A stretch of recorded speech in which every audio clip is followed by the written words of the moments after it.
welcome back. Or, if this is your first time here, thank you for stopping by this little corner.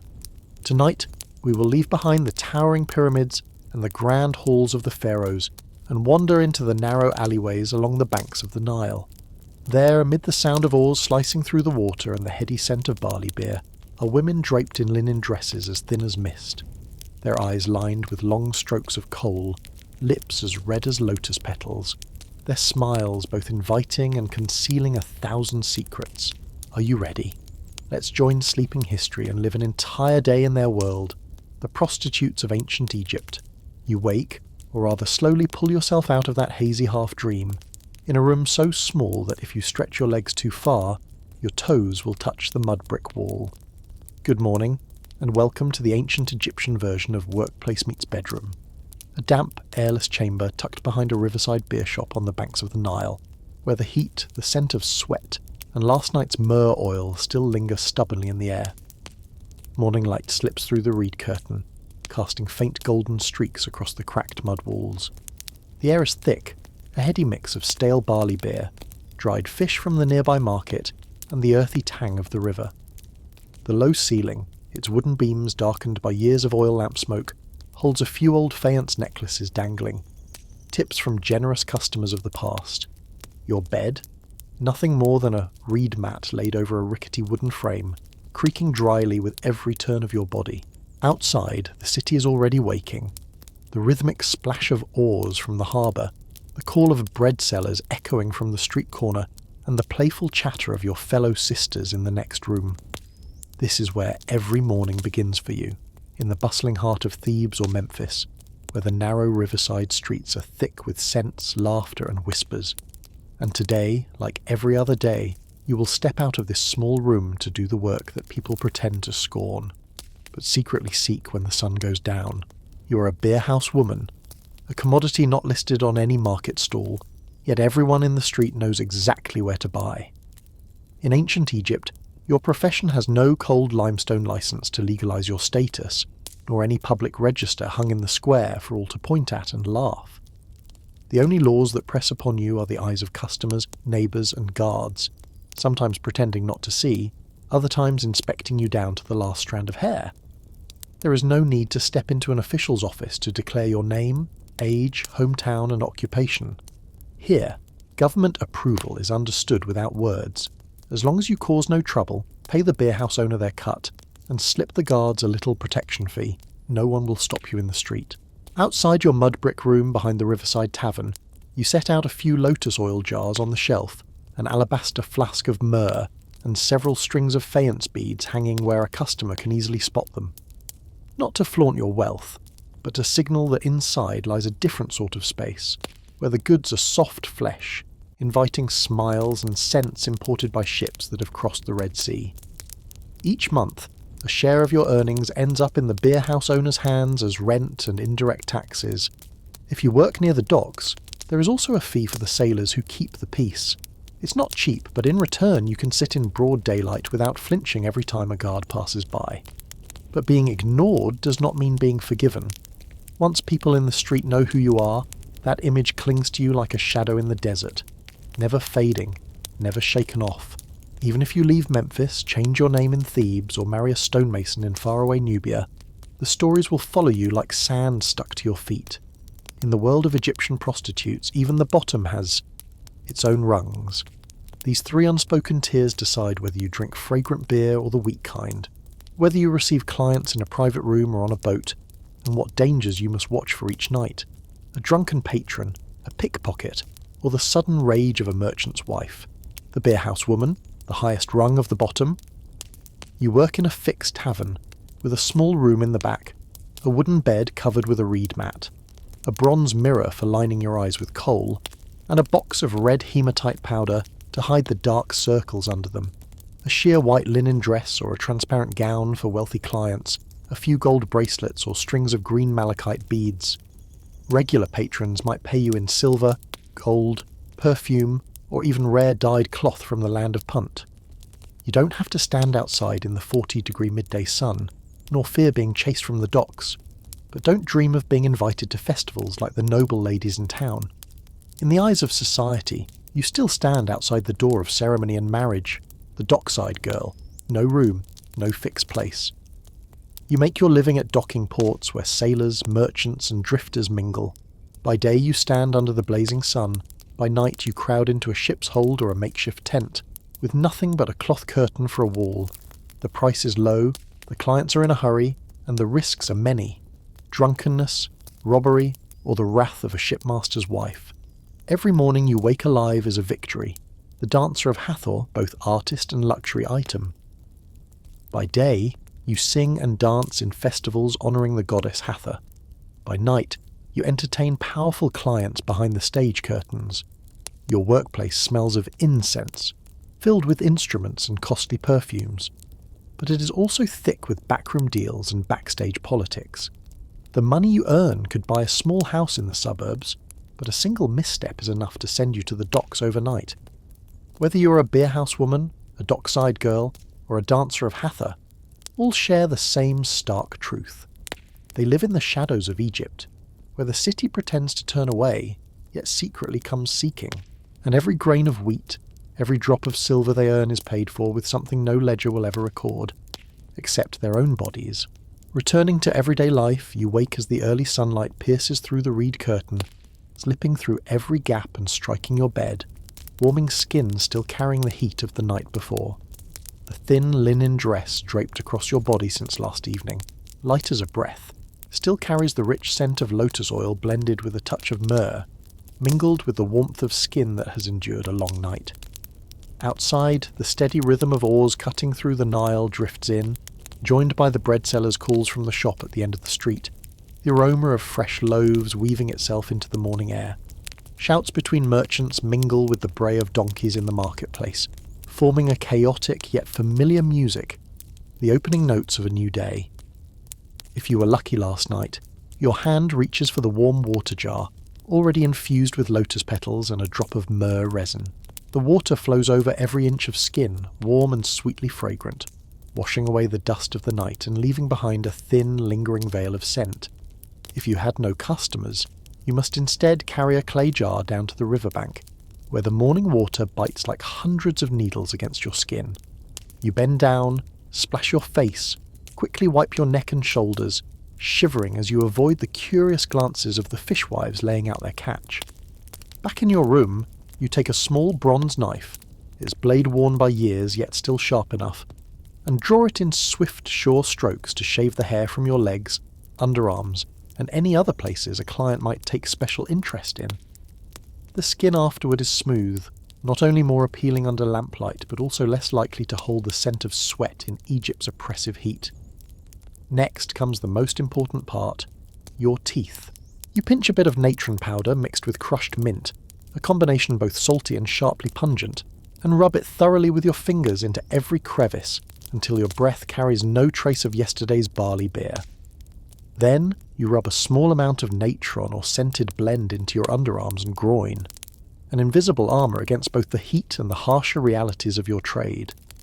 You sit before your bronze mirror, its surface dulled by age yet still capable of reflecting the face after a long night. Fingers reach for the coal jar, fine black powder from ground galena or antimony. Dipping the stick into oil, you roll it through the coal, then pull a precise line from the corner of your eye all the way to the temple. This stroke not only lengthens and deepens your gaze, but also serves as a shield against sun and dust. Today you add a touch of green malachite powder along the lower lid, a jade hue that makes your eyes look as if they hold more secrets than your lips will ever tell. Now for the lips. You take red hematite powder and mix it with a few drops of castor oil. A thick, slightly pungent blend that, when brushed across your mouth, blooms into a crimson as vivid as pomegranate petals. A dab more on the cheeks, rubbed thin to spread the colour, gives the illusion of health, though in truth, you've been awake all night, entertaining guests until the oil lamp sputtered out. Today, your hair will be your own, braided neatly into fine plaits, scented with lotus oil so its fragrance drifts with every movement. On other days you wear a thick black wig, each strand intricately woven, sprinkled with myrrh resin so the scent lingers stubbornly. Among the braids you tuck a tiny amulet of the god Bez, partly for luck, partly as a reminder that some clients need more than a smile. They need the gods' protection. Then comes the hardest part, choosing a dress. For wealthy merchants, you reach for a white linen gown that clings close, adorned with a few faceted beads to catch and scatter the lamplight with every step. For sailors just in from the docks, you choose something shorter, nearly sheer, easy to move in if quick work is needed.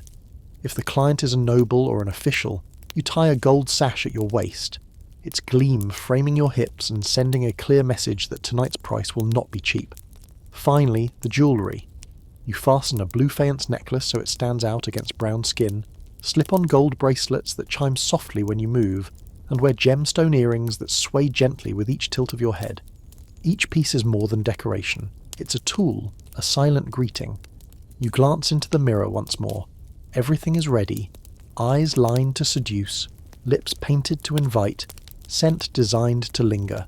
And you think to yourself with a sly smile, they say clothes don't make the person, but here they make the price. You reach for the small wooden chest in the corner, its hinges creaking like the start of a familiar ritual. On top lies a bronze mirror, polished bright enough to catch every stroke of coal around your eyes. Beside it sits a wooden cosmetics box, its lid carved with a blooming lotus, and an alabaster jar filled with golden perfume oil, each drop worth the price of a fine feast. A smooth wooden comb rests neatly beside it, along with a pair of bronze tweezers for plucking any wayward brow hairs. One by one, you set aside the tools of beauty and take out the tools of the trade. A silk scarf, thin as smoke, that can be draped loosely around your hips when you dance, or pulled over your head to add a touch of mystery when walking through the market. Next comes a small harp with glistening gut strings, a hand drum wrapped in goatskin, and a pair of wooden clappers, all for keeping rhythm, guiding a story, and sometimes filling the awkward silences of a shy client. Near the door sits a ceramic jar of barley beer, brewed the night before, its soft sour aroma weaving into the air. Beside it, a bottle of date wine, a sweet, heady drink that takes only a few gulps before customers start laughing more than they talk. You know well, nothing makes people agree faster than a bit of drink and a well-timed compliment, but in this world, a smile alone won't keep you safe. From your sash, you draw a small dagger, its blade a grey-blue sheen, tucked discreetly beneath the folds of cloth. It's not for display, but a reminder that some clients forget where the boundaries are. Finally, you fasten around your neck an amulet of the god Bez, the squat, ugly-faced deity famed for protecting women from sickness and misfortune. Who knows, perhaps he will prove more useful than the dagger. You sit before the mirror one last time, stretching your lips into a smile, just warm enough to invite, but not enough to reveal everything you have. Straightening your back, tilting your shoulder, you test a few poses, standing and seated, calculated to entice while still keeping the daytime distance. Of course, before you start the day, you need to refill your strength. You know well that what lands on your table is decided not by the gods of the Nile, but by the rung of the trade you stand on. As a beerhouse woman, sitting at the highest tier of the bottom, your meals are far from the worst. The tavern keeper often sets aside for you a portion of fresh bread, softer and more fragrant than the brick-hard loaves the dockside girls must chew. Sometimes there's a slice of roast duck or fatty grilled fish, juices running down your hands, smoke scent lingering in your hair. And the beer, needless to say, isn't the watery swill like rice rinse, but a rich brew, fragrant with barley and honey, a single swallow warming you from the inside out. For the dockside girls, or those in the common tier, the menu depends entirely on the customer's purse and the day's luck. On a fortunate day, it might be a few dates as sweet as candy, along with a slightly stale loaf of bread still fit to eat. On a bad day, it's only briny salted fish and dried greens that parch your mouth with every bite. Poor clients often pay in grain or food, and you know exactly what a surprise dinner means when you open the sack to find nothing but dried fish and cucumbers. If you're a dancer of Hathor, eating takes on a more ceremonial tone. Much of your food comes from offerings, fragrant honey cakes, pomegranates as red as your lips after painting them, raisins sweet as syrup. Occasionally during temple feasts, you might be served roasted beef or goose, luxuries the beerhouse women and dockside girls can only smell from afar. But it's not only your tier in the trade that shapes your meals. Income and clientele matter too. Wealthy patrons may pay you in silver, gold, perfume, or even a basket of Mediterranean fruit, pomegranates, apples, sometimes even fresh grapes. Common clients are simpler: a few sacks of grain, a jar of beer, or a bundle of freshly caught fish. It's still full payment, but you'll have to figure out how to eat fish 3 days in a row without going mad. Season and supply also play their part. After harvest, the whole city feels like a festival. Wheat fills the granaries, beer overflows in mugs, and fresh vegetables pile high in the market. You feast freely, knowing such days never last. Soon will come the lean season, when bread turns hard and stale, fish must be salted to the extreme to keep from spoiling, and vegetables wither into paper-thin scraps. But for you, eating isn't just about staying full. It's part of the art of survival. You choose plenty of fresh vegetables and fruit to keep your skin bright and your scent clean. You avoid raw garlic and pungent onions before meeting wealthy clients. Nothing kills desire faster than breath fit to mummify a mummy twice. On busy nights, you know how to pour just enough barley beer or date wine to leave clients pleasantly flushed, but not out of control. A plate of fresh fruit or sweet pastries on the table works as a soft opening to a more intimate negotiation. You don't say it aloud, but you know well. Flavour is the shortest road from a man's lips to his mind, and so, amid the laughter and clink of cups, what you eat becomes a statement. In the upper tier, you raise a glass of date wine beside a plate of fragrant roast meat. At the docks, they gnaw stale bread alongside a strip of dried fish. Everyone knows, in this trade, food is not just what keeps you alive. It's a mirror reflecting exactly where you stand on the narrow ladder of the bottom of society. You start the day by gently pulling aside the reed curtain and stepping out into a street drenched in the midday sun.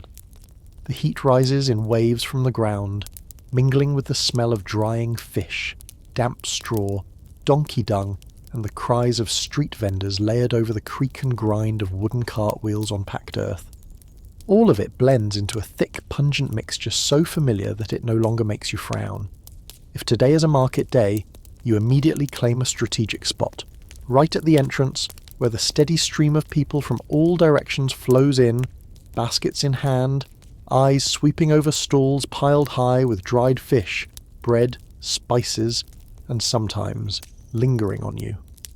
A slight tilt of the head, a half smile just enough to show a dimple, or a teasing remark left to hang in the air, and the man who just passed will find himself glancing back. The market's advantage is simple. Plenty of customers, easy to find work. The downside is that it's also the most dangerous place.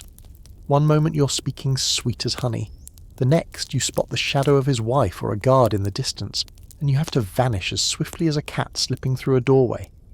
If today takes you to the docks, you bring along a jar of watered barley beer, a few fresh dates, or a handful of sweet figs. The perfect bait for sailors and merchants fresh off their boats. They're tired, thirsty, and quick to soften at the sight of a drink offered with a knowing glance. But the docks demand sharp eyes and sharper ears. Boisterous laughter can turn into shouting in a heartbeat. A friendly hand on your shoulder can become a fist. And there are always those who, once full and satisfied, slip through the crowd, leap aboard their ship like a flying fish, and leave you with nothing but an empty space in your purse. If you're working the beer house, you're the one pouring the drinks while skillfully directing customers toward the back room. Your left hand lifts the jar, your right hand gives a light pat on a shoulder, leaning close enough for the scent of your hair to reach them. Some tip generously, others haggle over every mouthful.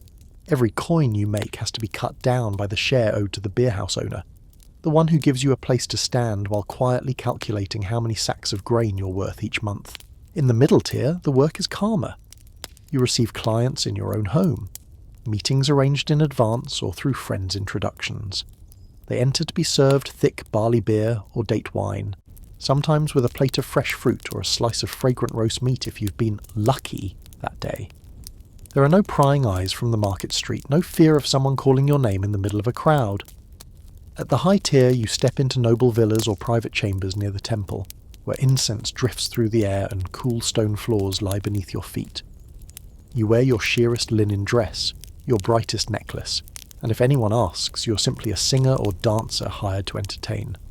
Clients here are officials, nobles, or wealthy merchants, and rewards might be gold coins, a silver bracelet, or even a small plot of land on the outskirts. But when you meet them on the street, they will pass as though they never knew you, their eyes gliding away like the hot wind over the desert. Yet location is just the stage. Festival season is your true hunting ground.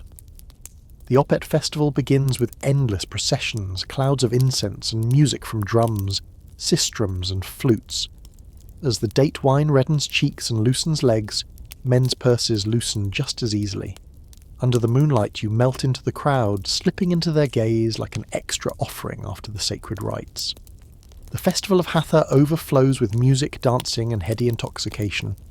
This is the day of love, music, and flesh, when women like you turn the open ground around the temple into a free market.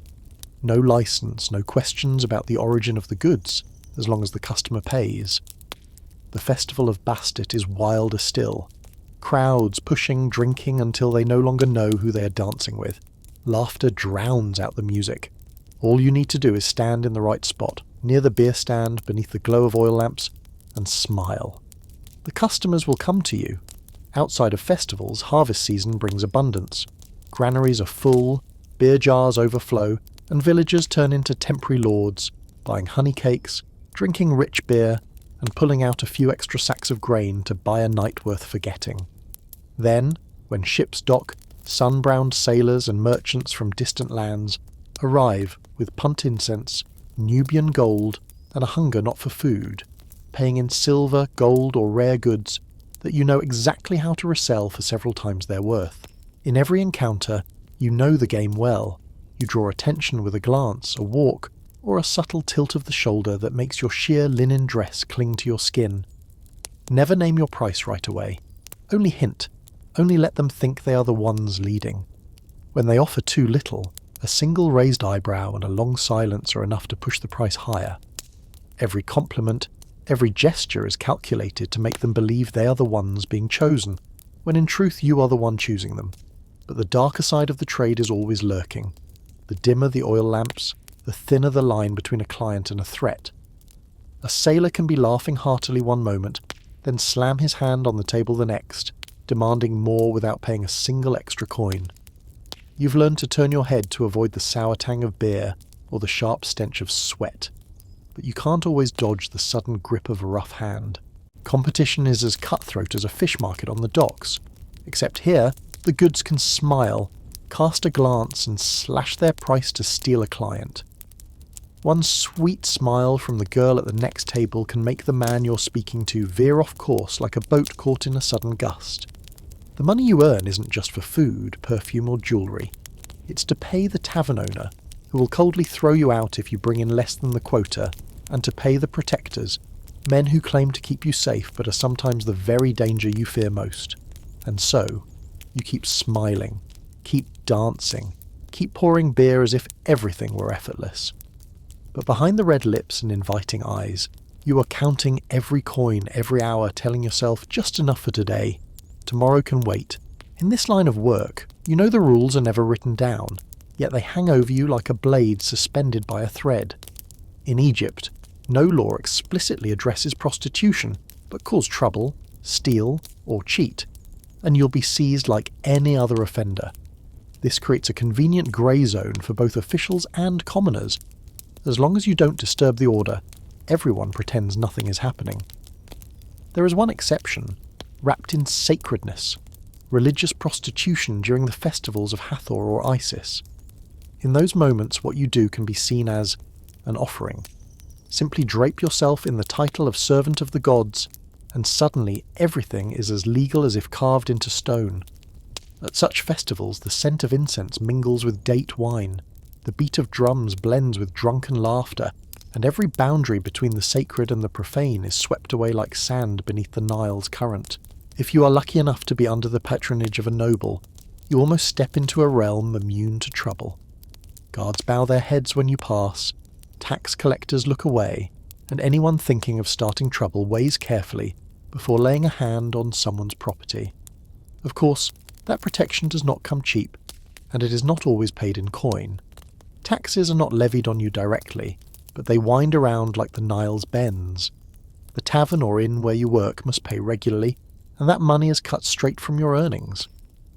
Another portion flows into hands you'd rather not name, protection fees for guards or local gangs. This protection contract is often settled in money, in goods, or sometimes in a free night service, a license to practice. The concept doesn't exist. At the high end, people legitimize their presence with titles like singer, dancer, or performer. They can dance before a crowd, sing at a feast, and everyone simply understands it as the front door leading to the back room. At the lower levels, no one bothers with pretense. They work in the shadows, blending into the darkness of the docks or the market corners, as long as they are not caught making trouble. And so, in the gaps of the law, laughter still rings out in the taverns, deals are still whispered under the glow of oil lamps. You know well.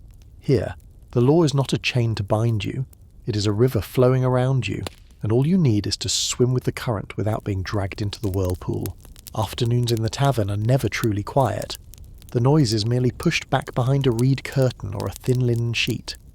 You part the curtain gently and step into the back room, where the flicker of an oil lamp throws trembling shadows on the wall, as if mocking you both. The thick scent of beer clings to the air, mingling with the familiar smell of a man fresh from the market and the faint lotus oil you dabbed on your neck that morning. In the corner sits a low wooden bed covered with a linen blanket long since faded. If the tavern owner is feeling generous today, there's a thin layer of straw beneath. A touch softer, though it still rustles beneath your back with every movement. You don't always work here. Some days, your steps lead you into the cramped cabin of a boat, where stretching your legs too far means bumping your head against the wall. Sunlight filters through the gaps in the planks, swaying with each wave, casting fleeting bands of light across your face like a fleeting adornment.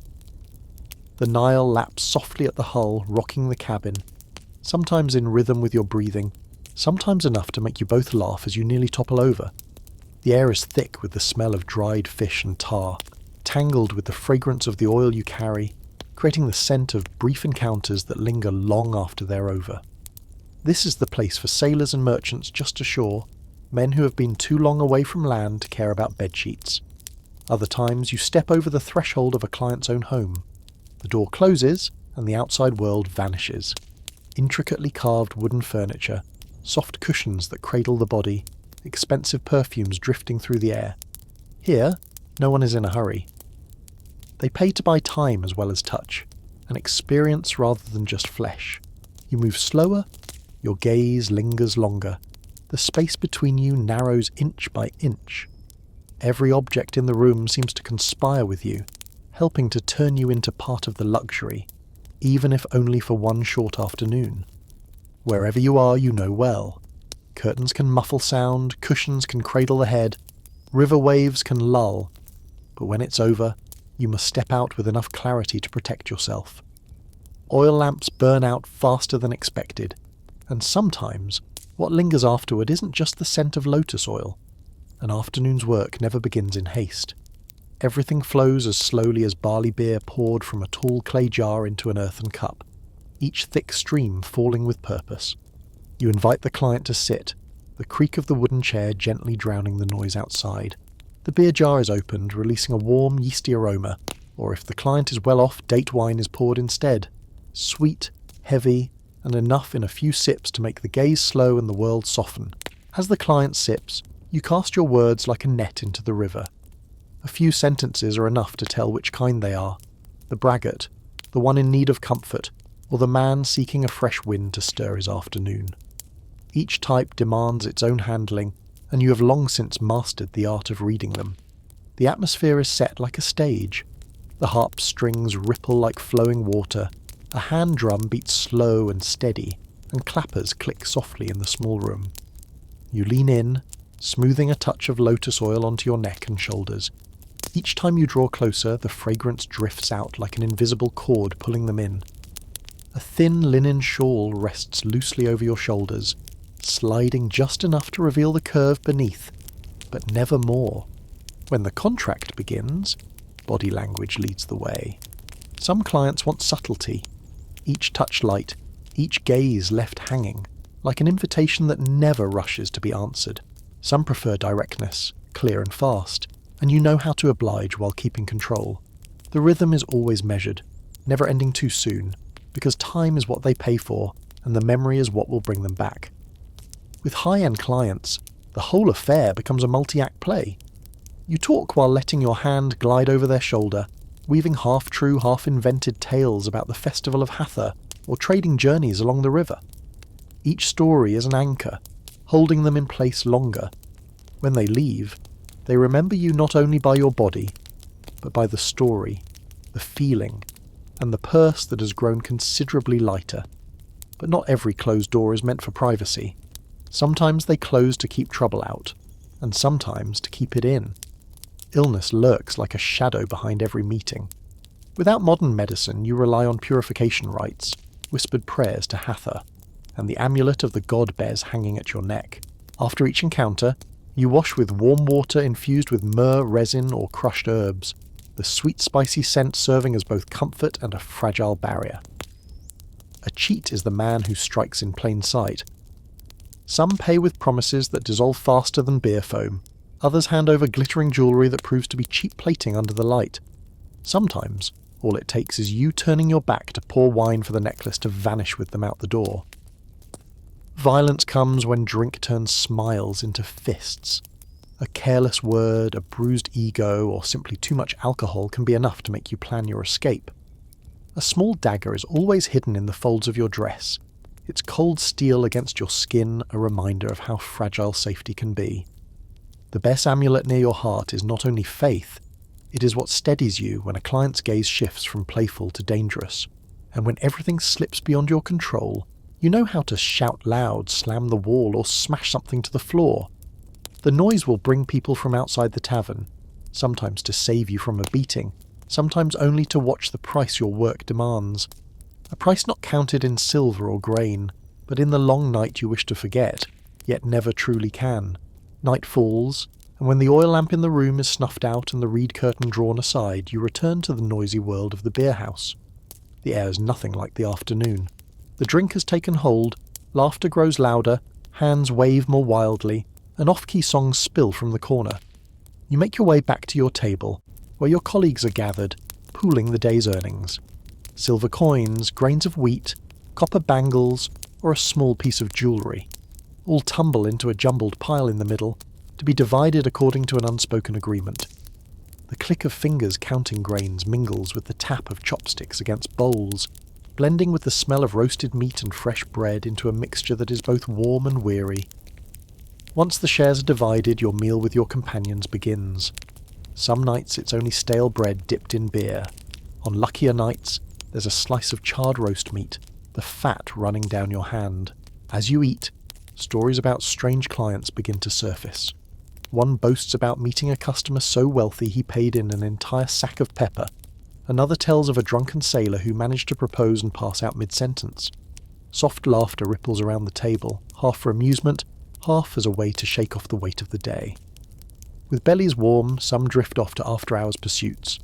You might join the troupe dancing and singing at a night festival, where firelight flickers against thin linen dresses and the drum and flute weave together into a wave that sways the crowd. Men in their cups clap, whistle, and sometimes toss coins or trinkets onto the stage, part reward, part invitation. But for the sharp-eyed, a festival is more than a place to dance. It is an open market of information. In the hum of music and laughter, you slip through the crowd, eavesdropping on merchants talking about next season's wheat prices, shipments from Punt carrying cinnamon and nutmeg, or rumours of a nobleman seeking long-term companionship. Such morsels, once brought back, can become an advantage for tomorrow, sometimes worth more than silver or grain. When the laughter, the clink of cups, and even the shouts from the beer house fade into the night, you finally drag your feet back to your small room. The nights in Thebes or Memphis are never truly silent, but at least here, the drunken noise is left behind the tavern's curtain. Ahead of you is only the yellowish glow of an oil lamp casting its light against earthen walls, the flames' flickering shadows stretching long and warping like gods whispering things you'd rather not hear. You sink onto the low wooden stool and begin removing the layers of jewellery you've worn all day. The deep red carnelian bead necklace is cool against your fingers, the bronze bracelets slightly tarnished, the earrings giving a faint chime as you set them into a small wooden box. Each piece you take off lightens your body a little. yet it also feels like peeling away the thin armour you've worn from morning until night. Silver coins, a few scraps of gold, a handful of grain, and sometimes a wedge of honey cake from a generous client, all accounted carefully. The patter of grains dropping into a clay jar sounds like rare rain on the desert, both comforting and bittersweet, because you know the supply will thin long before the moon's next cycle. The most precious items are hidden deep in a niche in the wall behind a cloth, a place only you know. Then comes the moment to remove the mask. Me. You pour a little thick castor oil into your palm, heavy, pungent, yet warm, and gently rub it over your face. The jet-black kohl around your eyes begins to dissolve, running down in faint streaks like the Nile's muddy waters after a storm. The red powder on your cheeks fades away, revealing skin slightly darkened and worn from a day under the sun, wind, and human heat. If the day's clients were generous, you use donkey milk, cool, faintly sweet, leaving a softness like the Nile breeze stroking your skin. You massage slowly, as if trying to wash away the touches and gazes still clinging from the afternoon. When your body feels lighter, you spread the worn linen blanket over the low wooden bed. On a lucky night there's a thin layer of straw beneath you, a touch softer though it still rustles with every movement. If not, it's only a few mats of woven reeds, still carrying the earthy scent of mud and Nile water in every strand. You lie down, feeling the hard knots of wood beneath your shoulders, pulling the blanket up to your chest. The night wind slips through the door's gap, carrying fine sand that brushes your cheek and tangles in your hair. The rustle of reeds beneath you blends with the wind outside, forming a dry lullaby, not soothing, but familiar. You close your eyes, trying to find a scrap of quiet inside your head. Here, you don't have to force a smile, pour another cup of beer, haggle, or guess what scent the next customer will bring with him. Yet sleep never runs deep, because you know that with a single knock at the door, a single unfamiliar footstep, it could all begin again. And in Egypt, even in your dreams, you are never allowed to forget what you do for a living. And so, your day does not end with the ring of a bell or the beat of a drum, but with a long breath dissolving into the dark, a darkness that both shelters and swallows everything. In the small room, the oil lamp has been out for hours, leaving only the fading trace of lotus oil on your neck and the faint sharp tang of castor oil lingering on your fingertips. You lie there, listening to the creak of reeds beneath your back, each strand seeming to retell the day's stories. A glance that could buy dinner, a touch that might cover the rent, and a well-timed smile that could sometimes save you from trouble. Your day has never been only about selling your body. It is an unending series of negotiations, between allure and safety, between pleasing a client and keeping a part of yourself untouched. You know how to read a person by the way they hold a beer cup, how they place their hand on the table, or even by whether their laughter is too loud or too soft. You also know when to let silence speak for you, and when to fill the gap with a story about a Hathor festival you once attended. Outside, Egypt continues to live and breathe. The Nile still rolls on, the markets still bustle, and the festivals still turn night into day. But you, a beerhouse woman, a seller of warmth in a world of stone and sand, exist on the line between two realms. One is the blinding glare of gold and date wine, the other the damp shadows of a boat's cabin or the back room of a tavern. You know you are neither a queen whose name will be carved into a temple, nor a slave whose name will be forgotten. You are a faint footprint in the sand, sharp in the morning, perhaps gone by tomorrow's wind. Yet each day you rise, wrap yourself in linen, rim your eyes with black coal, and step outside as if the whole city were your stage. Because in ancient Egypt, survival is not just about having food. It is about knowing how to make people remember you, at least until they come back to pay for another jar of beer. Jewellery and fashion in ancient Egypt. Beneath the scorching blaze of the desert sun, where Egypt's light beats down as if it means to melt every grain of sand, the people here found a way to turn harshness into a stage for displaying beauty and power. Jewellery and fashion were not merely for adornment. They were a glittering language anyone had to understand, or risk being dismissed as a nobody in the bustling current of the Nile's harbours. A broad collar of gleaming gold and lapis lazuli was never just for show. It was a deluxe identity card announcing you were no bent-backed field hand along the irrigation canals. For those with even greater power, it served as a subtle, or not at all subtle, reminder to others. The gods are on my side, and this gold is the proof. The dry heat made it impossible for Egyptians to wrap themselves in the heavy garments worn in the northern lands, yet that very swelter became the perfect excuse for layers of gossamer thin linen to drift in the breeze, letting sun-bronzed skin flicker in and out of sight. It was a kind of heat-resistant fashion, but with more than a hint of suggestion, as the eyes of passers-by could not help but follow. Resources shaped style as much as climate. Gold from the Nubian deserts, gemstones from the Sinai Peninsula, and coloured glass from the blazing kilns of Memphis. Every piece of jewellery carried with it the faint clink of gold against gold, the light char of the forge, and the resinous scent of pine sap used for polishing. And so, amid the smell of hot sand, the gentle slap of Nile, waves against wooden docks, and the shouts of hawkers in the crowded marketplace, ancient Egyptian jewellery and fashion were both a suit of spiritual armour and a sweet, if slightly boastful, declaration: I am beautiful, I am wealthy, I am under the gods' protection, and you are not. Beneath the blazing desert sun, gold in ancient Egypt was solidified light, panned from the scorching sands by Nubian miners, revealing shimmering flakes like drops of sunlight caught in time. Gold never aged like the immortal god Ra, and wearing it was akin to draping oneself in divine insurance against the passage of years.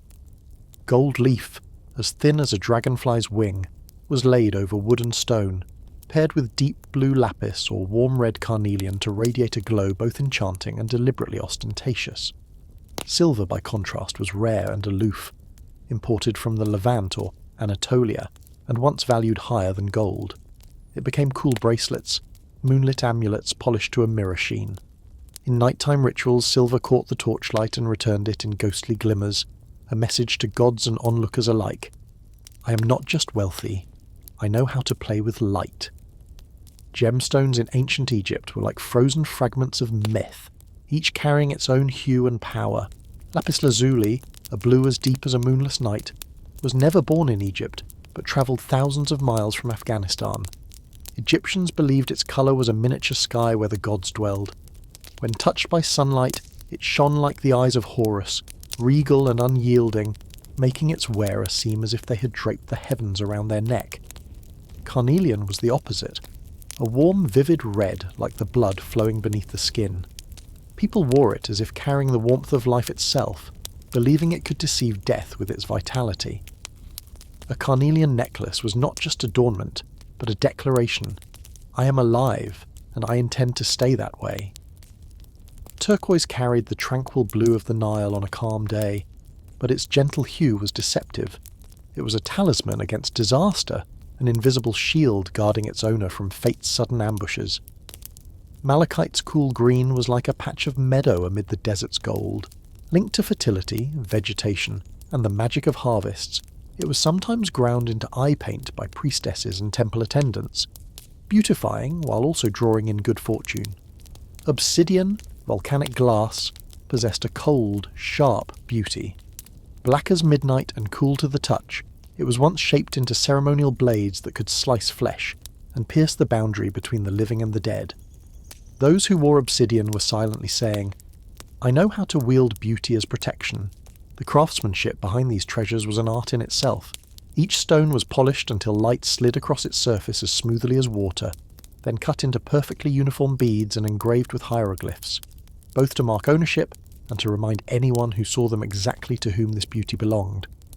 But not everyone could afford gemstones, so the Egyptians invented coloured glass beads, the perfect cosplay of real stones. In the roaring heat of the furnace, sand and natron melted like boiling honey, then were mixed with minerals.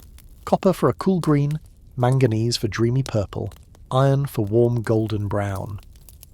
Once cooled, they became glossy, round beads as vivid as any gem, but far more affordable. The ideal choice for those who wanted to sparkle without emptying their coffers. And then there was faience, a glazed ceramic so brilliantly blue it looked as if it were glowing under the sun. The Egyptians adored this colour, as it symbolised water, life and rebirth. 3 things more precious than gold in the desert. Making faience demanded meticulous care, grinding quartz into a fine powder like chalk, shaping it into beads, coating it with glaze, and firing it until the glaze melted into a smooth, lustrous surface. It was so beautiful that both nobles and commoners wore it, one of the rare adornments in Egypt that erased the line between rich and poor. If gold and gemstones were how Egyptians flaunted their wealth, linen was the second skin worn by the entire nation. Along the banks of the Nile, flax fields stretched like soft green carpets, swaying in the river breeze. Workers cut each bundle, laying them under the blazing sun to dry before separating the fibres. Once dried, the fibres were combed into thin, delicate strands, as fine as a dragonfly's wing. Egyptian linen was so light that when you held it up, it seemed to slip away from your hands and drift off with the wind. So cool that even under the 45-degree sun, it felt as if you were being fanned by the river's mist. For the elite, the cloth was woven so finely it was almost transparent, so that when sunlight struck, the onlooker had to squint, unsure if they were seeing the garment or what lay beneath. The making of a linen sheet was like an artisanal symphony. The rhythmic knock of wooden looms, the soft rasp of fibres being stretched taut, the smooth rub of polished stone gliding over the cloth to flatten it. The scent of sunlight lingered in every thread, a smell that, if you inhaled deeply, carried both the heat of the desert and the damp breath of the riverbank. Bleaching and dyeing were their own worlds of patience and a touch of vanity. To make white fabric, fibres were soaked in natron, a mineral salt harvested from dry lake beds, then laid out for days under the blazing sun until their natural ivory hue faded into pure white. This was the Egyptian's signature colour, cool, clean, and perfectly suited to the climate. But if you wanted to stand out in the marketplace or at court, colour was the true badge of status. Cool blues like the Nile in flood, reds as fierce as a desert sunset, or the deep royal purple, the shade of kingship, were as rare and costly as fresh water in the heart of the dunes. To create these colours, dyers became alchemists, mixing copper compounds for greenish blue, grinding hematite for rich red, pressing safflower blossoms for a warm golden orange. The smell of dyes, earthy and a little sharp, mingled with the sweat of craftsmen bent over steaming vats, creating an industrial perfume that only the ancient Egyptians could find pleasant. And when the cloth was finished and draped over the body, it was no longer just clothing. It was a declaration that the wearer had spent silver, effort, and a touch of cunning to turn themselves into a walking work of art. Anyone who saw it knew. This was not fabric for working the fields. This was fabric meant to break hearts. In ancient Egyptian society, a single glance at the linen you wore could tell someone exactly who you were, what you did, and the tone of voice they should use when speaking to you. Commoners, those whose lives rose and fell with the Nile's current, wore coarse linen, woven quickly to match the pace of the agricultural seasons.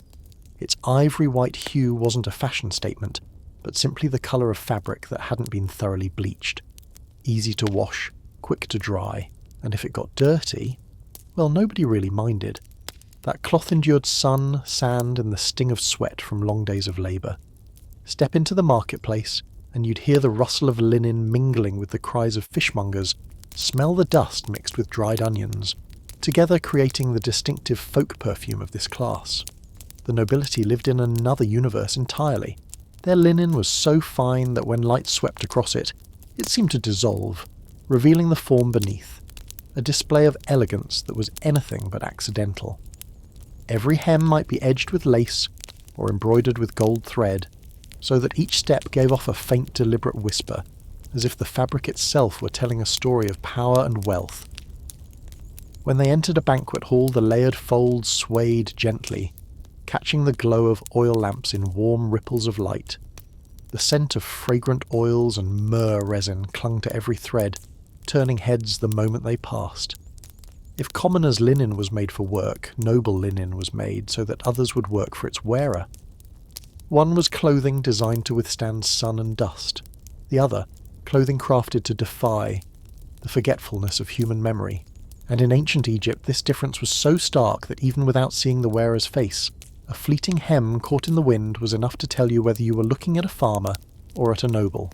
In ancient Egypt, nothing screamed, "I'm rich and I know I'm beautiful," louder than a broad collar, the yesech, Shaped like a wide, semicircular halo wrapping around the neck and shoulders, it wasn't radiating divine light, but rather the gleam of gold, gemstones, vivid blue pheasant's beads, and brightly coloured glass. A single wesek could have anywhere from 5 to 10 rows of beads, arranged so precisely that if you misplaced even one, the craftsman might glare at you as if he were cursing your entire bloodline. As its wearer walked, the layers would quiver, producing a sound as soft as grains of sand brushing against each other, but under the sun it shone so brightly it could make onlookers squint. The wesek wasn't just beautiful, it was a social ID card. The bigger the collar, the more rows of beads, the rarer the stones, the heavier the purse and the status. In funerals, it became a talisman to carry the soul into the afterlife, in full comfort. In royal ceremonies, it was a silent proclamation. This is the neck of someone even the gods take notice of. Then there were rings, small objects with enormous power. A ring engraved with hieroglyphs acted as a personal talisman, both beautiful and multi-purpose. You could inscribe your name, title, or a blessing so the gods would recognize you among millions of souls. Each time you raised your hand, the glint of gold or silver caught the light, and the curved symbols danced under the sun. Signet rings were a different story. More than jewellery, they were instruments of authority. With a face engraved with the design or name, one press into wax or clay left an unmistakable mark. Do not trespass. In the hands of an official, merchant, or member of royalty, a signet ring was an administrative weapon. One impression, and it became law. Rings could be made of gold, silver, copper, gemstones, or faience, depending on one's budget and flair. Gold blazed, silver gleamed coolly, copper radiated warmth, gemstones stabbed the eyes of onlookers, and faience declared, "I'm not royalty, but I know how to look good." In Egypt, a ring could be smaller than a fingernail, but with the right inscription, worn on the right finger and flashed at the right moment, it could open a treasure hoard, or at least the door to a room filled with wine and myrrh. Bracelets and anklets in ancient Egypt weren't merely decorative. They were a way for your body to speak before you ever opened your mouth. Whether made of gleaming gold, cool silver, dazzling gemstones, or turquoise blue faience, they all served one purpose: to draw the eye and remind others you were not to be underestimated. The wide band types were often engraved with patterns, lotus flowers, falcons, or geometric designs that caught the light with every movement, making the entire wrist or ankle seem to glow. The slender types were more subtle, strung with colourful beads and gems, giving off a soft clinking sound as you walked. Anklets also had a protective purpose, especially for children. Egyptians believed the jingling of beads and metal would scare away evil spirits. Perhaps the thing demons feared most was fashion that made noise. Earrings were another story. Positioned close to the face, they were almost impossible to ignore. Ancient Egyptians wore all kinds: soft teardrops, discreet hoops, or long dangling hooks that swayed with each movement. Materials ranged from gold, silver, and copper to faience, with gemstones or coloured glass beads set so skillfully that any light hitting them was instantly reflected back. Some earrings were adorned with feathers, each step making them tremble as if breathing with the wind. Others were set with deep blue lapis or fiery red carnelian, highlighting the sun-kissed glow of the skin. And of course, in Egypt, earrings weren't just for beauty. They were social billboards. A pair of heavy gold hoops told you, "These ears belong to someone with power," while a pair of blue faience earrings whispered, "I'm not royalty, but I still know how to make people look for more than 3 seconds." The Eye of Horus, or Wedjat, was one of the most versatile talismans in ancient Egypt. At first glance, it looked like a stylized human eye with distinctive curves and that iconic eyeliner flick. But those in the know understood it was the eye of the god Horus, taken by the scheming god Set, and later healed by Thoth. Wearing the Eye of Horus wasn't just decorative, it was like hanging a sign that read "Evil not welcome" right on your chest or wrist. It was believed to ward off illness, protect in battle, and shield the wearer from unpleasant curses. Even if you were only shopping in the marketplace, the stern gaze of the Eye of Horus was enough to make a thief think twice. The scarab beetle may have been small, but it was a master of self-promotion. In nature, it was known for rolling perfectly round balls of dung. But in Egyptian culture, it became a symbol of rebirth and the sun's daily cycle. Priests believed scarabs rolled the sun across the sky each day, making them associated with creative power and good fortune. Scarab-shaped jewellery was often intricately carved, with hieroglyphs on the underside. Perhaps the owner's name, a prayer, or even a subtle reminder for the gods. Wearing one was like carrying a personal introduction straight to the afterlife. The Ankh, the cross with a loop on top, was the brand logo for life in ancient Egypt.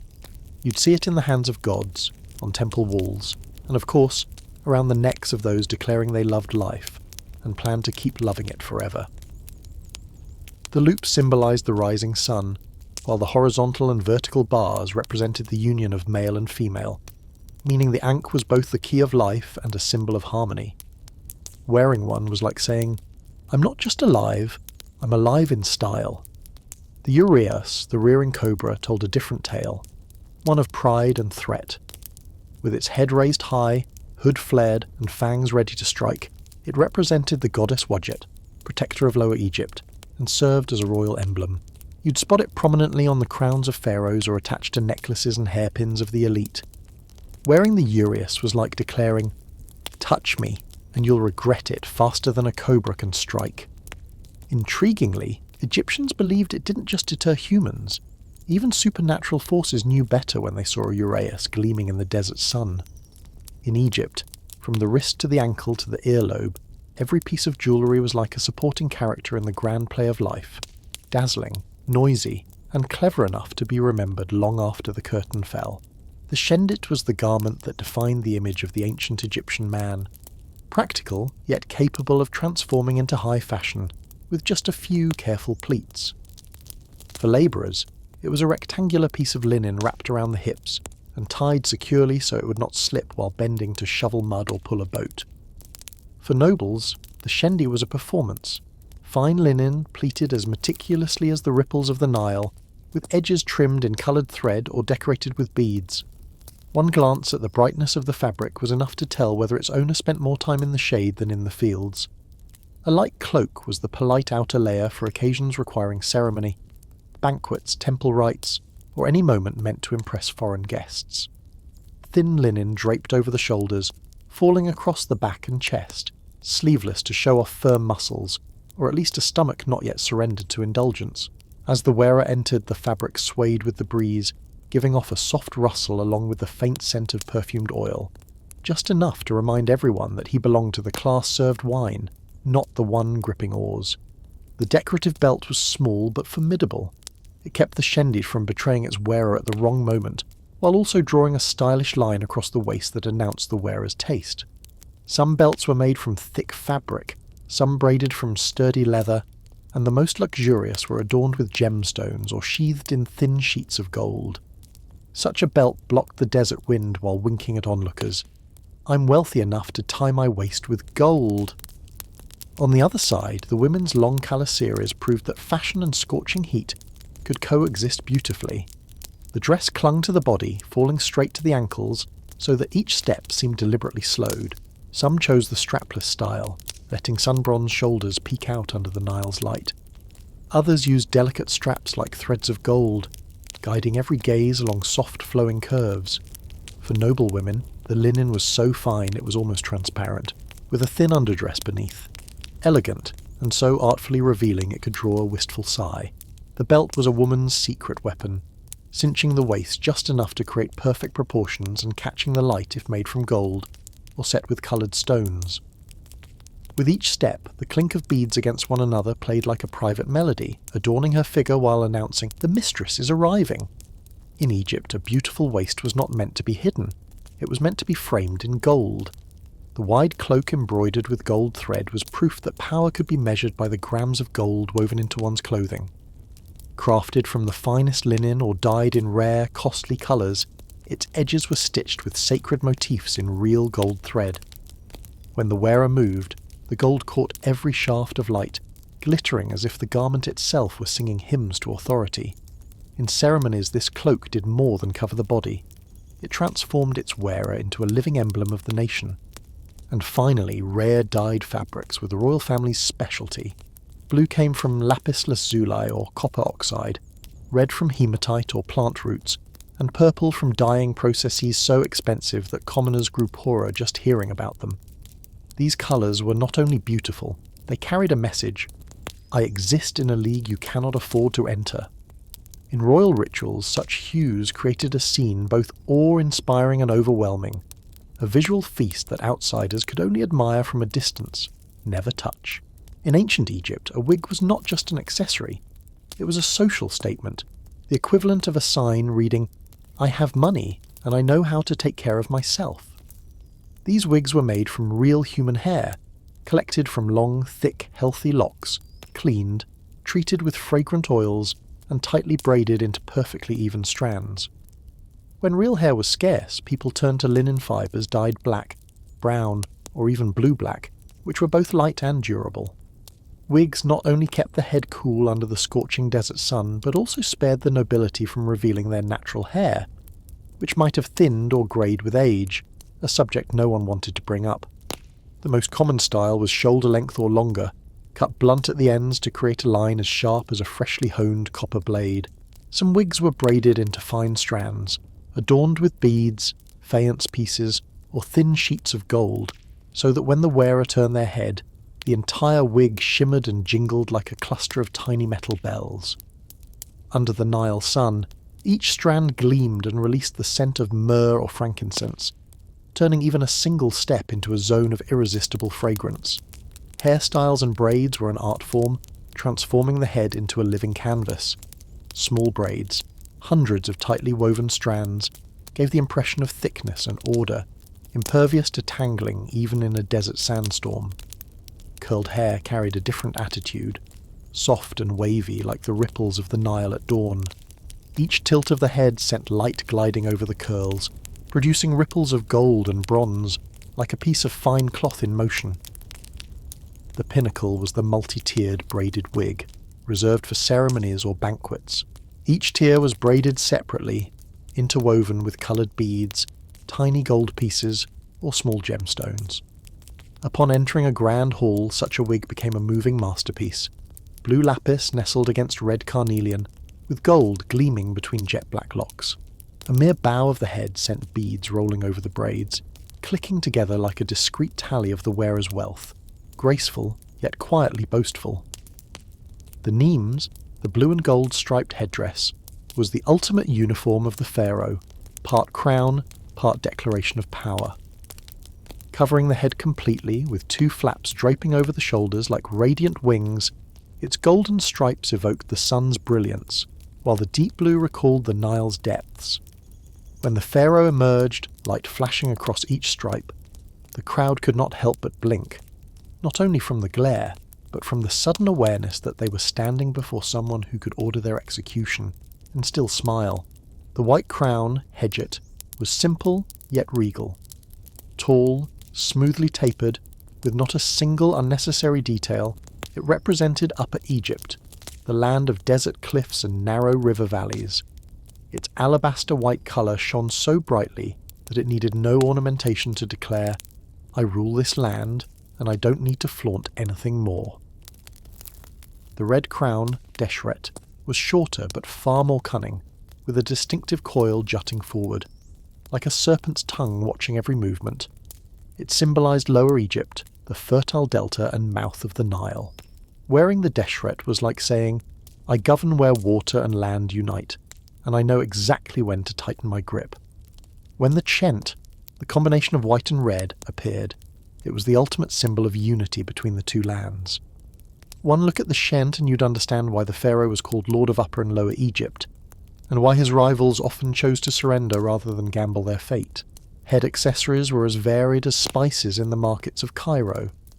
Headbands could be made of linen, soft leather, or even thin metal, sometimes embroidered with coloured threads or studded with gemstones. They kept hair neat while discreetly boasting, even what holds my hair in place is worth a fortune. Diadems were more elaborate, gold-plated, engraved with lotus flowers, falcons, or the Eye of Horus. They held hair in place while serving as a miniature crown for occasions that were less than fully ceremonial but still demanded an impression. Lotus garlands, whether fresh and fragrant from the Nile's banks or crafted from precious stones, symbolized purity and rebirth. When worn, the scent of lotus mingled with the aroma of myrrh oil, creating a cool, soothing fragrance in the dry desert air. And then there were ostrich feathers, light in weight but heavy with symbolism, often mounted on headdresses or hairpieces representing truth and justice, tied to the goddess Ma'at. When an ostrich feather quivered in the breeze, it was both soft and a subtle reminder, justice is here, and it is watching you. In ancient Egypt, from crowns to hair ornaments, everything was a stage for power, where every strand of fabric, every plume, every stripe of colour could be transformed into a message, if you knew how to read it. In ancient Egypt, clothing and jewellery were not just for wearing. They were glittering social ID cards, the kind you could read at a glance to know exactly which class someone belonged to. A farmer would wear coarse, undecorated linen, and if they had a bracelet, it was usually made of turquoise blue faience. Pretty, but inexpensive. A quiet way of saying, I like to look nice, but I still have to worry about this year's harvest. By contrast, an official or member of the royal family could step out wearing a multi-layered wezek of gemstones, a meticulously pleated shendit, and a gold and blue striped Neem's headdress. No introductions needed. People would instinctively step aside, offering both admiration and perhaps a touch of envy. Jewellery was also a talisman, not only for warding off evil in life, but as insurance for the journey to the afterlife. The eye of Horus, scarabs, ankhs were worn close to the skin or stitched into clothing, serving as a warning to supernatural forces. This person has divine protection. Do not touch. When someone died, they were buried with their finest jewellery and clothing, not because the living were overly generous, but because Egyptians believed you needed to dress well even in the afterlife. Mummies were wrapped in pristine white linen, adorned with wezeks, bracelets, rings, until, if the soul awoke, the first thing it might do would be to glance in a mirror and smile confidently. Inside the tomb, the faint clink of beads against each other, the dim glint of gold in lamplight, and the drifting scent of resin all seemed to prepare for an eternal banquet. In Egypt, beauty was not only for looking, it was a declaration. I exist, I have worth, and I will take this splendour with me, even into the next world. Though surrounded by desert and the Nile, ancient Egypt was never a closed-off world.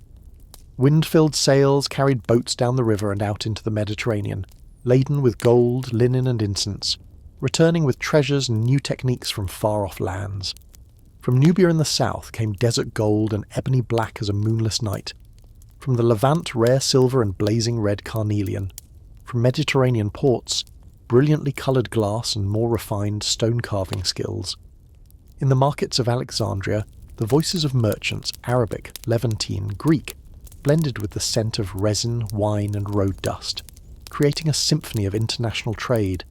3,000 years ahead of its time, Egyptian style never stayed confined within its borders. The multi-layered wezek, the gold and blue Neems, the gauzy calasiris, and the razor-sharp, coal-lined eyes drew the gaze of Greece and Rome.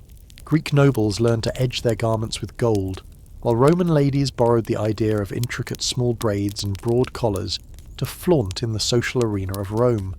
Egypt didn't just export gold and gemstones, it exported the art of turning oneself into a walking work of art. And thousands of years later, that influence still refuses to rest. On screen, Cleopatra steps out with coal-lined eyes that seem to stretch toward the horizon, jet-black wigs, and enough jewellery to weigh down a throne. On haute couture runways, French and Italian fashion houses resurrect the calasiris in flowing gowns, or crown models with headpieces inspired by the uraeus. The flash of paparazzi cameras bounces off gold and blue dresses just as the Nile sun once danced on the stripes of the Neems. Ancient Egypt, in short, was the master of cultural marketing, crafting a style mysterious enough and dazzling enough to make the whole world want to imitate it. Even thousands of years later, it convinces us that a touch of gold and a sharp sweep of eyeliner can turn anyone into a pharaoh. Looking back, Egyptian jewellery and fashion were like an epic woven from gold, gemstones, and gossamer thin linen. It wasn't just about beauty, it was the way Egyptians wrote the silent language of power, faith, and identity. A vaser heavy with coloured stones didn't just embrace the neck, It embraced an entire story of class, gods, and the unshakable confidence of being under divine protection. A long sweep of kohl around the eyes didn't just deepen their gaze, it was a talisman against evil spirits, and against prying eyes. The combination of exquisite craftsmanship and sacred symbolism made clothing, headpieces, and jewellery more enduring than stone, living on in collective memory, in unfaded reliefs, and even on today's catwalks. Every polished bead, every stitch of gold thread seemed to whisper a story about a civilization that knew how to worship the gods, and also how to worship itself in the mirror. And that is why, thousands of years later, we are still enthralled by the aesthetics of the Nile, because ancient Egypt left behind more than pyramids and mummies.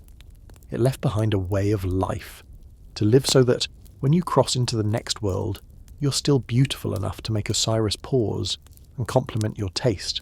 The life of Thutmose III, amid the blazing dawn over the Nile as the sun god Ra first rose and cast his reflection upon the golden roofs of the temples, Thutmose III carved his name into history as one of the most remarkable pharaohs of all time. Born around 1481 BCE, he was the sixth pharaoh of the 18th dynasty. But if you think you're about to read about a ruler who merely sat on a throne and issued decrees, you can cast that idea aside right now. This was the man history nicknamed the Napoleon of ancient Egypt. Not because he was short, but because his strategic mind was as sharp as a newly forged bronze blade, and his string of military victories was so long that royal scribes must have gotten sore hands from recording them. Over 54 years of reign, Thutmose III transformed Egypt from a regional power into an empire stretching from the Nubian desert in the south to the very borders of Anatolia in the north. The map of the time looked like a golden tapestry woven from the sweat of soldiers, the thunder of galloping hooves, and the crimson dye of victory banners. When he declared, "Egypt is at its peak," it was not a poetic flourish. It was a reality that neighbouring states felt in their bones whenever his war chariots appeared on the horizon. And true to the Egyptian way, that power was not expressed only through swords and spears, but also through refined display. Karnak's temples shone brighter, the royal treasuries overflowed, and foreign princes bowed low in respect, even if, deep inside, they were already plotting how to escape what was essentially a lifetime tribute contract. Thutmose III was born with royal blood running through his veins, but not the pure lineage that automatically flung open the gates to the throne. His father, Pharaoh Thutmose II, was the official king, but his mother, Iset, was merely a secondary wife, without the title of queen. In the political game of the Egyptian court, that meant he began life slightly off-centre from the throne. In other words, he was not the favoured child of the palace's power factions, and if he wanted to be pharaoh, he would have to win back his seat in this game of crowns on his own. He grew up within the lapis lazuli painted walls of the Theban palace, where the scent of myrrh mingled with the heat of desert sand drifting through the windows. Instead of being pampered with banquets and harp music, Thutmose III was quickly enrolled in the military's high-intensity training program, riding horses along the Nile's sandy banks, shooting arrows under the searing sun, and rowing upstream against waves that foamed silver under the light. From an early age he displayed the keen eyes of a hawk, and the endurance that made even the oldest instructors nod in approval. While other princes might have been busy choosing new linen colours for their kilts, Thutmose III was busy calculating bow angles to pierce a wooden target at twice the standard distance. Perhaps even then onlookers sensed it. This boy was not destined merely to sit on the throne. He would take the Egyptian empire with him into battle. Thutmose III officially donned the crown while still a boy, far too young to rule an empire yet just old enough to become a pawn in the political game. His stepmother, Hatshepsut, stepped in as regent, at first under the pretense of supporting the young prince. But before long she decided to play big, declaring herself pharaoh, donning the blue and gold striped nemes, and appearing on temple reliefs with a false beard just like any male ruler.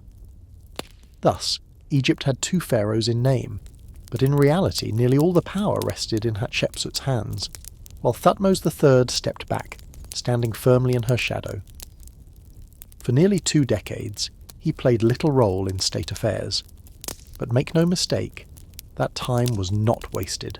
While Hatshepsut busied herself building the grand temple of Deir el-Bahari, an expanding trade with the land of Punt, Thutmose III spent his days in the military camp, mastering the art of chariot driving, honing his archery until arrows bit into targets like nails into wood, and leading troops through mock battles under a sun hot enough to melt copper. He also skillfully built a network of loyalists within the army, generals, commanders, and battle-hardened soldiers who knew the young prince might not yet have a firm grip on the throne, but had an unshakable grip on a sword. It was likely these supporting role years that transformed Thutmose III from a boy pharaoh in name into a true warrior, ready for the moment when the spotlight would finally turn on him. And when that moment came, Egypt would witness one of the most spectacular role reversals in its history. Around 1458 BCE, when Hatshepsut, the most powerful woman in Egypt at the time, died, the political curtain truly drew aside, and Thutmose III stepped into the spotlight. With no stepmother's shadow looming over him, he was now the sole pharaoh, holding absolute power in hands more accustomed to tightening the reins of a chariot than gripping a ceremonial scepter. He inherited a prosperous Egypt, enriched by 2 decades of peace, trade, and monumental construction under Hatshepsut. The granaries were full, gold was piled high, and the borders were secure. In short, a kingdom primed to explode in the military sense. If Hatshepsut had been a master of diplomacy and commerce, Thutmose III was a player drawn to far bloodier games, and his chessboard stretched from the deserts of Nubia to the city-states of the distant Levant. In the royal court, his closest generals knew change was coming. Strategic maps were unfurled across stone tables, red lines slashing through the names of far-off lands like promises of an Egypt greater than ever before. The ring of sharpening blades and the clatter of chariot wheels echoed through the camps, mingling with the smell of fresh-tanned leather and oiled bowstrings. From that moment, Egypt shifted from the posture of a wealthy merchant to the stance of a golden-armoured warrior, ready to step beyond its borders and tell the world, "We're not only rich, we take what we want." The Battle of Megiddo, in his 22nd regnal year, was the moment Thutmose III proved to the world he was far more than a well-dressed pharaoh. The tension at the time was taut as a drawn bowstring. The petty kings of Canaan had formed a coalition against Egypt, backed by the ambitious power of Mitanni. Most of his generals urged him to take the safe, wide route, ample enough for chariots and troops to move with ease. But Thutmose III looked at the map and chose the narrow, treacherous pass where a single mistake could turn the Egyptian army into living targets for the enemy. That morning, the pounding of hooves thundered along the mountain pass, narrow as a vein drawn across the hills. Chariot wheels ground against stone, the scent of hot sand mingled with horsehide and the sweat of soldiers. When the Egyptian forces suddenly emerged before the gates of Megiddo, the Canaanite coalition was stunned, as if the god Ra himself had descended from the heavens. The battle ended in a swift, decisive victory. Many enemy chieftains were captured, the city of Megiddo submitted, and Canaan Syria once again fell under Egypt's golden shadow. Historians would later hail it as one of the finest examples of rapid, daring manoeuvre in Egyptian history, the kind of victory that Napoleon, thousands of years later, would no doubt have approved of with a nod. But Megiddo was only the prelude. Throughout his reign, Thutmose III led more than 17 major campaigns, a number that might make other pharaohs want to retreat to temple building just to catch their breath. In the Levant and Syria, he defeated the Mitanni, secured control over key city-states, and established a network of bases like iron hooks, holding the region firmly in Egypt's grasp. In Nubia, he pushed the frontier deep into the south, bringing back gold, slaves, livestock, and a reputation that made Nubian chiefs both fearful and respectful. When the dust settled, Egypt's map resembled a giant serpent stretching from Nubia in the south to the edge of Anatolia in the north. This was not merely territory.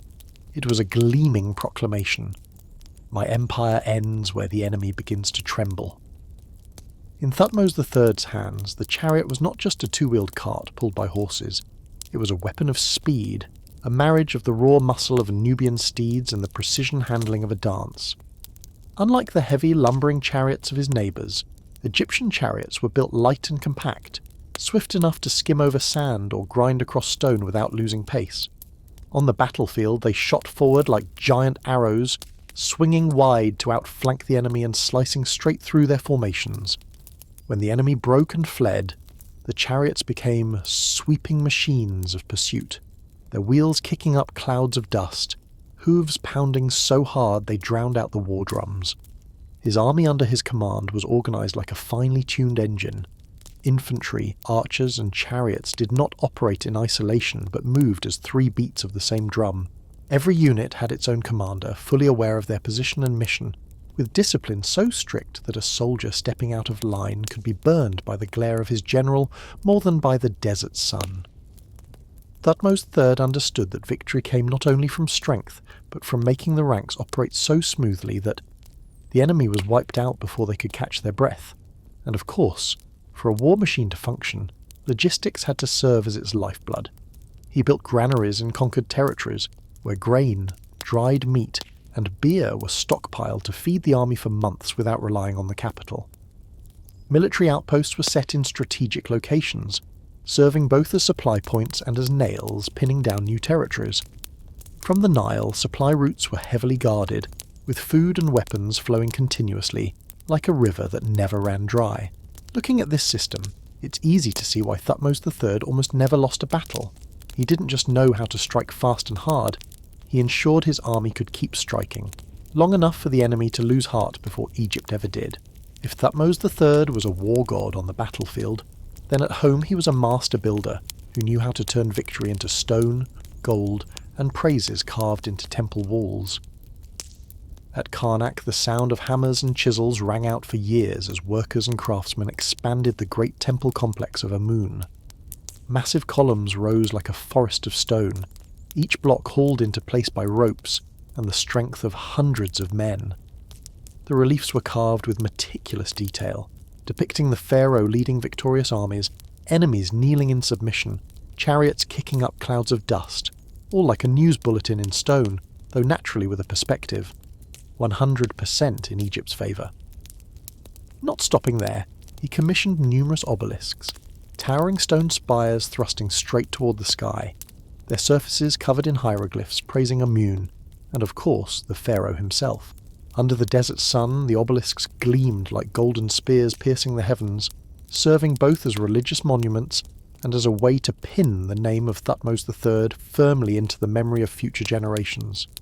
Economically, he didn't just spend on construction, he knew how to make the state treasury swell.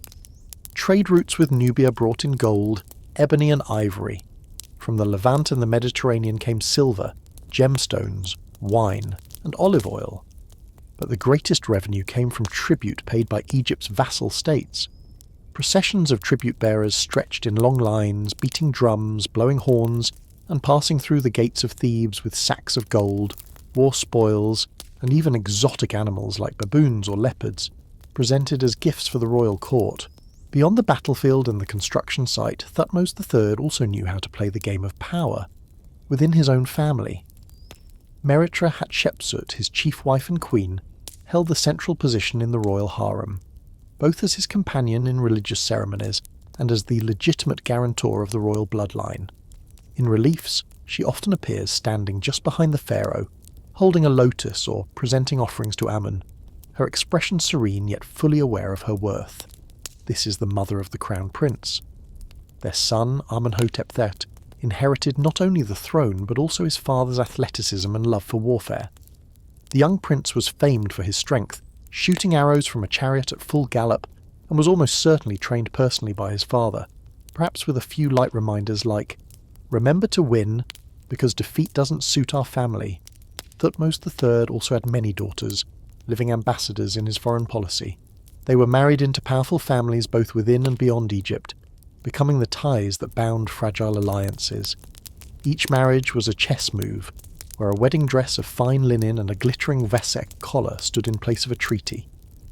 In short, the harem of Thutmose III was both a place filled with the sound of harps and the scent of fragrant resin, and an unofficial diplomatic chamber of the empire, where every smile and every greeting could decide between peace and war. In his final years, Thutmose III no longer had to drive his chariot over mountains or camp on distant frontiers. His empire now stretched wide and secure like a golden carpet spread across the Near East, granaries full, trade routes bustling, and enemies wise enough to send tribute rather than troops. Thebes was awash with the sound of festival drums. The scent of myrrh and lotus carried on the Nile's breeze, signalling a reign at the peak of peace and prosperity. In 1425 BCE, after more than half a century on the throne, the Napoleon of ancient Egypt brought his life to a close. It is believed he passed away in the palace, under the last rays of sunlight filtering through linen curtains, perhaps still wearing the satisfied smile of a man who had won far more than he had lost. His body was taken to the Valley of the Kings and laid to rest in Tomb KV34, a structure cut deep into the cliffside, where the desert's silence was broken only by the tapping of chisels and the low, solemn prayers of the priests. Inside, the tomb walls were covered with illustrations of the Amduat, the map of the afterlife, guiding the pharaoh through the 12 hours of night to meet the sun god Ra in the eternal dawn. The gold, blue and red pigments remain vivid after millennia, as if Thutmose III himself had left a message. I know the way, and I will reach where I choose, even in the next world. His death did not close the story. It merely opened the next chapter, where the image of an undefeated warrior pharaoh continues to live on in stone, in gold, and in the memory of storytellers from Egypt to this very day. The legacy of Thutmose III shines as brilliantly as the obelisks he left behind, and like Nubian gold, it has not dimmed with time. In military terms, he was the embodiment of a master strategist, a man who never once tasted defeat on the battlefield. Each campaign was a symphony of metal and horsehide, where the rumble of chariot wheels over gravel blended with the roar of victory. Triumphs from Megiddo to the banks of the Euphrates not only expanded Egypt's map, but turned his name into a nightmare for anyone daring to test the might of the Nile. Politically, Thutmose III consolidated central power so tightly that provinces, city-states, and vassal territories were no longer scattered sparks, but tightly linked chains in the imperial network. Diplomacy under his reign was not merely soft words. It often came accompanied by the sight of a glittering squadron of gold-clad chariots making a friendly visit near the border. Culturally, he left behind a monumental inheritance. The expanded Karnak temple complex so vast that pilgrims would need an entire day to see it all. Reliefs depicting military victories with lines so sharp they look freshly carved, and inscriptions so proud that, if stone could blush, the walls would surely turn red. In history, Thutmose III became the ultimate symbol of the warrior pharaoh, a standard that later kings both admired and felt burdened by. He was not just another name on a dynastic list, but the benchmark for comparison. Can you fight like Thutmose III? A question that led many later pharaohs to quietly steer the conversation toward temple construction for safety's sake. And so, thousands of years later, the image of Thutmose III endures, a warrior driving his chariot beneath the blazing sun, a king who ruled with both the sword and the mind, and a man who understood that true power is when both your enemies and your descendants bow their heads in respect.